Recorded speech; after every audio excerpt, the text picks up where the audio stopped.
Okay, thank you, Justice Mejula Chelu. Yes. Um, CLPR, distinguished participants, good morning. Good morning. Hey, are you still sleepy or what? I know it's a Sunday and it's great for you to come. I'm going to make a short presentation on the situation back in the country for transgender communities there and some of the work that our organization, that's the Transgender Education and Advocacy, is doing to remedy some of those problems. So that is Kenya. Kenya is located in the eastern part of Africa. We have a population of 49 million people, 73% being under the age of 30. We have Bantus, Nilots, Kushites. Bantus are the majority. We have Asians, Europeans, and Arabs. We have a total of 69 languages spoken in the country. Religion, we have majority being Christians, that's around 83%. We have Muslims at just slightly above 11%. We have non-religious people who are around 2.4%, and the rest consists of religious minorities. It's a relatively small country in terms of the economy, roughly 87 billion USDs. I think we rank around 69th in the world. It's a democracy with elections held, both parliamentary and presidential being held after every 5 years. That's our flag. So the situation in Kenya is, as you can see, we have a lot of diversity, be it among Christians, be it among women, be it among men. We have a lot of diversity in terms of socioeconomic status, in terms of access to services, access to opportunities, and so forth. We have been having a lot of changes that came about as a result of the new constitution that came up in 2010. We had strong independent institutions such as the judiciary and other constitutional offices, ombudsman office, and so forth. But at the same time, we have weak institutions because of maybe political alignments, such as parliament, which mostly doesn't look at the needs of the community. It looks at the interests of political leaders and the wealthy. In terms of transgender issues, there is a lot of ignorance. We don't have a lot of knowledge. If you were to ask a common mwananchi whether they know how many transgender people they know, they will maybe tell you they don't know what is transgender. But we have, especially within the age bracket of 20 years to 50 years, we have increased awareness and debate that came about because of our litigation work and a lot of media campaign using Kenya's media institutions. There are issues of limited access to opportunities for transgender people, mainly because of stigma and internalized stigma, whereby you're faced with stigma outside there, and you as a transgender person, you also lack confidence, you stigmatize yourself, you see there's something wrong with you, and you believe in that, and you're not able to get out of it and seek opportunities out there. We have very normative systems, and here I'm not just talking about gender normative. I'm talking about homonormative and heteronormative. We normally talk about heteronormative, but rarely do we talk about homonormative behavior, where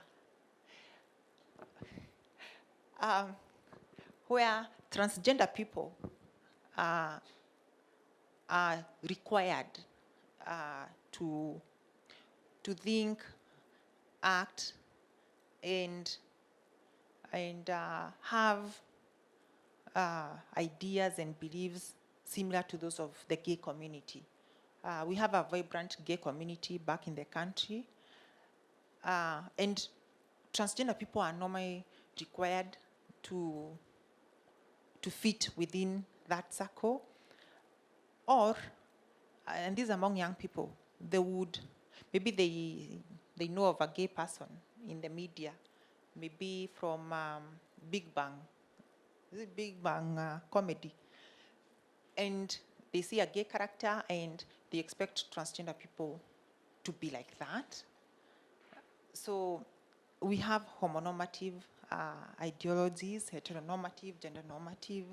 I think there's a problem with the slide. We also have a problem with a lack of resources, especially to engage in advocacy work, doing workshops and so forth. Next. Oh yeah, fire. We don't have out of. Yesterday, I think I was telling somebody, when I was seated there, I saw out of confidence within, for purposes of communication, let me say about, I saw out of confidence within the transgender community. Transgender, I know transgender is not maybe the right term for everyone, but for purposes of communication, I saw out of confidence, I saw out of people who were sure of what they were doing and who they were. We don't have that much back in the country. We tend to isolate ourselves on the comfort zone and don't like to mingle, but we are changing it slowly. It's going to take time. It's going to take time, but we are heading there. I work with the Transgender Education and Advocacy, which is an NGO, and we carry out of advocacy work, out of training workshops, research, out of legal aid. We provide legal aid for court processes and change of names in documents. That's our logo. So we have been doing out of litigation. Our systems are a bit slow, but we have to contend with that. In 2012, we had a case of ANN. ANN is a transgender woman who had been, she's a transgender woman. She had a problem with her neighbor. They had an argument. The neighbor reported her to the police. The police went to her, arrested her, took her to the police station. They called media houses. They started stripping her and beating her up as the media was recording all this. It was aired in our media houses. So we took that video. We approached the Commissioner of Police and the Attorney General for damages and an apology. They refused. So we went to court in 2012. In 2013, the High Court of Kenya ruled that the police violated her rights, and there was a declaration of rights of transgender people, and the state was directed to pay her for damages, which was a win. It was a huge win for us. In 2013, we had the case of the Republic versus NEC. The Kenya National Examination Council is a constitutional body in Kenya that is mandated with conducting examination for public schools. That's for even private schools. And it issues certificates and diplomas for academic qualifications. So we have a transgender woman who was the expert applicant, AMI, who applied, who was the petitioner. We had, the issues were twofold. We had the issue of change of names and removal of gender marks from certificates, high school certificate. And this examination body, they had refused to change the name on her certificate and to remove the gender mark as she had requested. The gender mark was M for male. So the case was filed at the High Court in Nairobi. In 2014, the High Court ruled that transgender people have the right to change the name in their certificates and to have the gender mark removed, as it was not a requirement in the law to have gender marks. And even if there was that requirement, it would still not be a dignified requirement, because having a gender mark in a certificate, removing a gender mark or having it does not affect the qualifications of an individual or the quality of that certificate. So we won, but the government appealed, so the case is at the Court of Appeal. We did our submissions a couple of weeks ago, and we are hopeful that things will work well. We are confident about it. In the same year, 2013, we had the organization, Transgender Education and Advocacy. We had the organization applying for legal recognition, that is registration, and issuance of a certificate to recognize it as an international NGO. We have a statutory body mandated to register and regulate NGOs in Kenya. It's known as the NGO Coordination Board. So they refused to register the organization. We moved to the High Court, and in 2014, July, we obtained orders to have the NGO board, coordination board, or rather the state, register the organization and to pay for our cost, the legal cost. And we were officially recognized by the government of Kenya.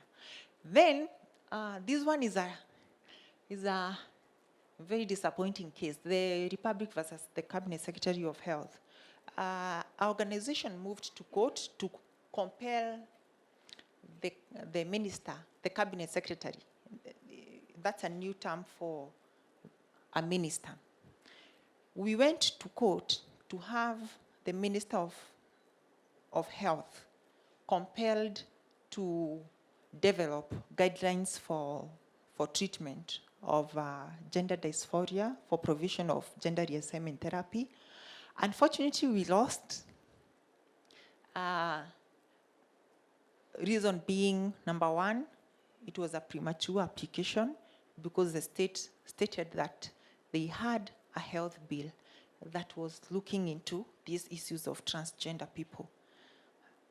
And the other reason was just a frivolous reason. We also appealed.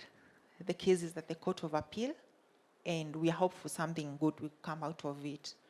In 2015, we filed a case. This was a case of 5 transgender people who filed a case in 2015 because of the following reason.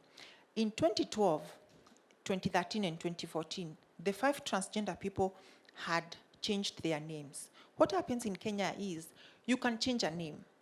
It does not matter whatever reason you have. It might be because of marriage. It might be because of you do not like the name that you are given and you want a name that will capture your religious or maybe your cultural beliefs, or because you're Pan-Africanist and you want a nice name for your cause. You can change your name, and you can effect those changes in your ID card, in your passports, and in your other documents. Now, the problem comes with people's perception about change of names with respect to transgender people.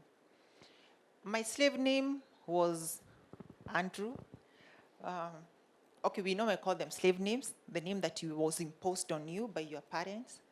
And my real name is Audrey, the name that I chose for myself. Now, for the registrar of person who's tasked with the role of issuing ID cards and effecting changes and using new identity cards, he could not understand how somebody could change the name Audrey to Andrew, Andrew to Audrey. I'm even confused by the names. So there were other names, and they would say you need to have undergone gender reassignment surgery and a medical report to be attached to verify that for you to have such kind of a name. Okay, our argument was a name is just a name. There are no male names or female names. We might have that at a social level, but it is not the work of the government to choose names for anyone. So we, after 4 years of begging them to do something to give us our rights, we went to court, and last year, the court ordered the state to issue us with identity cards and with our new names, and to pay for our legal costs. So it was a huge win. They complied. We got our new names. Surprisingly, the same government issued us with our new passports years ago. I got my new passport, with Audrey in 2013. They said for you to change the legal gender, which indicates M. I don't know what M stands for, because in Kenya, we do not have legal definitions of gender. It is assumed.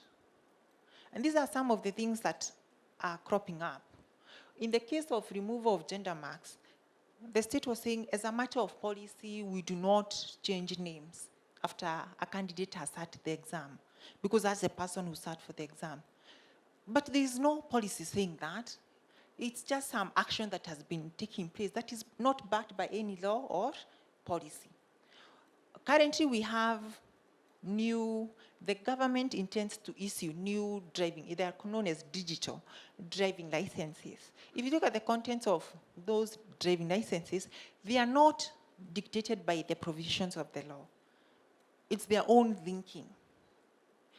And we have to approach all these because first, there's lack of public participation, which is a principle and national value that is entrenched in our constitution under Article 10. So the issue of public participation has become a hot issue in Kenya, especially with devolution of government services and administrative offices. So that goes to our current work, the issue of removal of gender marks in documents. Did we have public participation when we had the inclusion of sex as a particular to be included in birth certificate? This law was put in place back in 1929. There was no public participation. If there was public participation, I would say let's not have gender marks. Gender marks in Kenya are said, especially sex marks, they are said to be a reflection of what you have between your legs. What I have between my legs has nothing to do with the state. That's my privacy.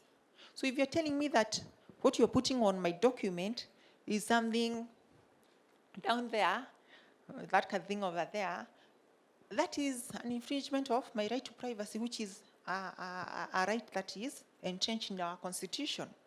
The issue of change of gender marks or sex marks, because you have undergone under the requirement of sex reassignment surgery. Now, we feel this is not a valid requirement. If we are to have sex marks and you want to change, let us have guidelines that respect the rights of people and respect the right of personal autonomy, which is also entrenched in our constitution. The constitution says that you have right to autonomy, to determine your fate and everything. So these are some of the issues we are working on. We want driving licenses that don't have Mr. or Mrs. or Miss or gender marks. We want information that is of relevant. You can have my picture, you can have my name. Having a sex mark is not a qualification in a driving license. A driving license only shows what qualification you have in your license and which category of vehicles you can drive. So sex, has anyone ever driven with that kind of thing down there? Anyone? No, you don't, isn't it? Am I too fast?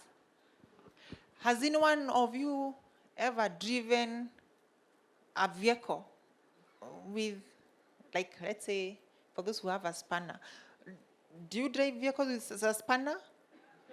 No. For those who have sockets, do you use your socket to drive the vehicle? No, isn't it? So we do, if because they say your sex mark indicates what you have down there. So if you have even a spanner and a socket at the same time, or a mix, I mean, that should not be included there. It's a violation of your right to privacy. Empowerment of transgender communities. This is a hot issue. This aspect of transgender people going for a meeting and they stay at the back. And the issues that are discussed, okay, let's say it's said to be an LGBTI meeting on human rights and so forth. And what is taught, you hear homophobia, you hear gay rights, but you don't hear about transphobia, addressing transphobia. And when you ask, you guys were in this meeting, why didn't you raise these issues? They will say, we don't want people to think that we are criticizing them. But our idea is you can disagree with somebody in a respectful manner. If you called me queer and said, oh, yeah, you queer, let's go for coffee, I will not go. I'll tell you, look, we can have the coffee, but I'm not queer. I am heterosexual. I identify as a heterosexual. Whatever that means, whoever I date or I'm attracted to, or maybe something may be different from what you think. But we have lack of fire or people just being co-opted into things. And I think it's a very dangerous thing whereby transgender people are forced to agree to something because maybe donors said so, or they don't want to offend donors, or they don't want maybe to be told they have a phobia of this or that. I think people need to come out and say, hey, I'm here to stay. I'm going to enroll for this course in this institution, and that's how it's done. We have that lack of fire, and let me not call fire, but that sense of urgency to correct things. And I think it's very unfortunate because the environment really allows for it. We are trying to do now some research, serious research, in empowering institutions such as universities. We're having some work being done with the universities. We have been doing a lot of trainings with the judiciary, whereby we train judges, magistrates, and other judicial officers on issues of gender minorities, even sexual minorities, their issues, and so forth, and how to not to conflate issues. Because, for example, in Kenya, people normally say, you're transgender, yeah, you should shut up because you might be arrested. Homosexuality is criminalized in Kenya. And I'm like, okay, so how does that affect me? Not just because I'm straight and transgender, but because whatever is criminalized in section 162, 163, and 165 are acts, certain sexual acts, or intent to commit certain acts. These acts do not necessarily have to be done by a gay man, a lesbian, a transgender, a bisexual. It does not matter what your label is. The fact is, the non-canon, the 162, section 162 talks about canon knowledge against the order of nature. For anyone. It does not matter whether you're doing bad manners of, okay, it's like canon knowledge is normally interpreted as bad manners of the backside. So if you are a guy and you do bad manners to the backside of your girlfriend, that is canon knowledge against the order of nature. If they discover, you'll be arrested and prosecuted. So let's move to the next. Yeah, I talked about challenges, visibility of the transgender community. Parliament is not, as much as they are lazy, but even if they try to help a certain minority, they are not going to legislate anything when they are sitting down and hiding. Somebody talked about, I don't like to say coming out, but you have to step, out of the crowd or from the back bench and say, hey, this does not work for me. This is what works for me. And this working for me does not mean whatever you do will not work, and so forth. So we need visibility. Our media, by the way, is very open to transgender people. They're always requesting for new transgender people. They say, we don't want transgender Audrey. We want another one. I tell them, these people are looking for you. Take advantage of these opportunities. It is free. You only go, sit in a studio, have a lot of lights, and you do an interview. And it helps your cause. There's a time you come whereby you'll be looking for these opportunities, you'll not have them. So take advantage of them. But slowly, I think we'll get there. Resources, discrimination is still there. But as I said, we are challenging it and we are winning. We are winning it big. We are even getting tired of winning. I'm not saying that we want to lose, but we are winning. But there's some winning that we need to do. When we went to court at first, especially on the issue of NEC, the examination, removal of gender marks, we set out to accomplish two things: to win in the court of law and to win in the court of public opinion. Because we stay in public, isn't it? We want to participate in development of Kenya as a nation. So we have a long way to go, but I'm happy that already the path has been set. Invisibilization of transgender people, that thing of denying transgender people. And this especially happened back in 2011, 2010 there. There was a lot of funds. And in fact, even now as we are talking, there are a lot of funds for HIV programming. And transgender people were placed in the MSM category. And back in the country, when we complained, we were told, don't worry. This term is a medical term. It's a clinical term. It is not a noun. Does not mean you're a man who has sex with other men. But then I was like, how appropriate then is this term for transgender people, especially transgender women? How is it appropriate? If we are to have proper programming, even the terms that we use have to be conform with the people that you are working with. The same, if they had consulted us, they would not have done that. Anywho, the next one, recommendations, we need to work with networks such as this. I was really encouraged yesterday. I used to think we have done a lot in Kenya, only to come here and be humbled severely. But I'm glad, it's good to be humbled. India has done a lot of work, and especially in terms of litigation and the social element. I know there are still challenges, but it's impressive. Whatever you have done, just know that you have done an impressive job. Don't underestimate what you have done. I'm talking as an outsider. You have done a lot.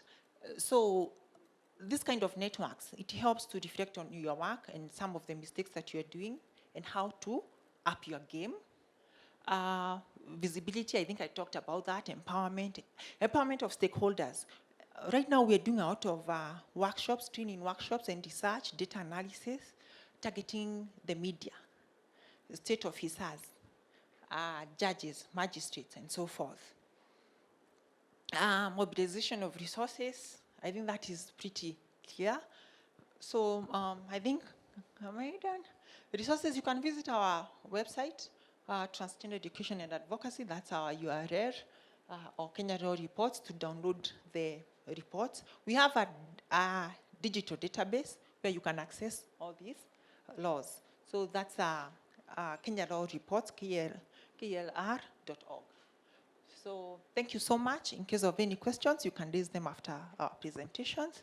Otherwise, have a lovely day.